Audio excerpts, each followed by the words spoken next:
নমস্কার, welcome to পছন্দের রান্নাঘর। পছন্দের রান্নাঘরে আপনাদের সকলকে স্বাগত জানাই। আজকে আমি তৈরি করব বেগুন ভাজা, কিন্তু একটু নতুন স্টাইলে। আমার এই রেসিপি যদি আপনাদের ভালো লেগে থাকে তাহলে লাইক শেয়ার করে সহযোগিতা করতে ভুলবেন না। সবার প্রথমে আমি একটি বেগুন নিয়েছি, বেগুনটিকে খুব ভালো করে ধুয়ে নিয়েছি। তারপর আমি একদম আঙ্গুলের মতো কেটে নিয়েছি।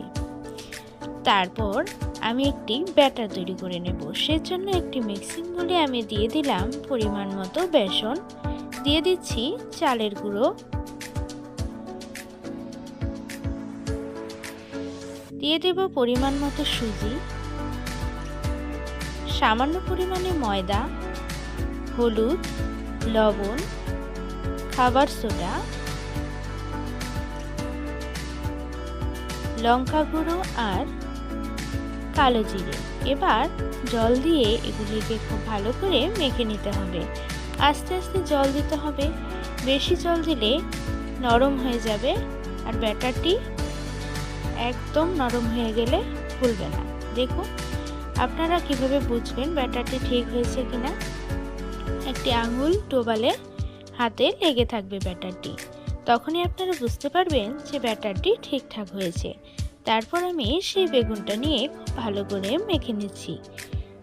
দেখুন হাত দিয়ে খুব ভালোভাবে ভেতরের বেগুনগুলোকেও ভালো করে মিশিয়ে নিতে হবে।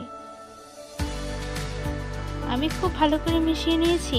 এবার একটি কড়াইতে দিয়ে দিয়েছি তেল। তেলটা গরম হয়েছে কিনা আমি সামান্য পরিমাণে ব্যাটার দিয়ে বুঝে নিচ্ছি। দেখুন সাথে সাথেই কিন্তু ফুলে উঠছে, তাহলে বোঝা গেল যে তেলটা গরম হয়ে গিয়েছে। এবার সেই বেগুনটাকে আমি দিয়ে দিলাম। তেলটাকে ভালো করে ছিটিয়ে ছিটিয়ে দিতে হবে, তাহলেই ওপরের বেগুনটাও ভাজা হয়ে যাবে কিছুটা, না হলে কিন্তু ভালো লাগবে না। দেখুন ওপাশে ভাজা হয়ে গিয়েছে, তাই আমি উল্টে দিলাম। ঠিক এইভাবেই তেলটা ওপরে দিয়ে দিয়ে ভেজে নিলেই তৈরি হয়ে যাবে নতুন স্টাইলের একটি বেগুন ভাজা রেসিপি। আপনারা বাড়িতে এভাবে তৈরি করে দেখবেন, দেখতে তো দারুণ লাগে আর খেতেও লাগে মজার। আজকের রেসিপি আপনাদের কেমন লাগলো কমেন্ট করে জানাবেন, আর এরকমই নিত্য নতুন রেসিপির আপডেট পাওয়ার জন্য আমার চ্যানেলটিকে সাবস্ক্রাইব করে দেবেন।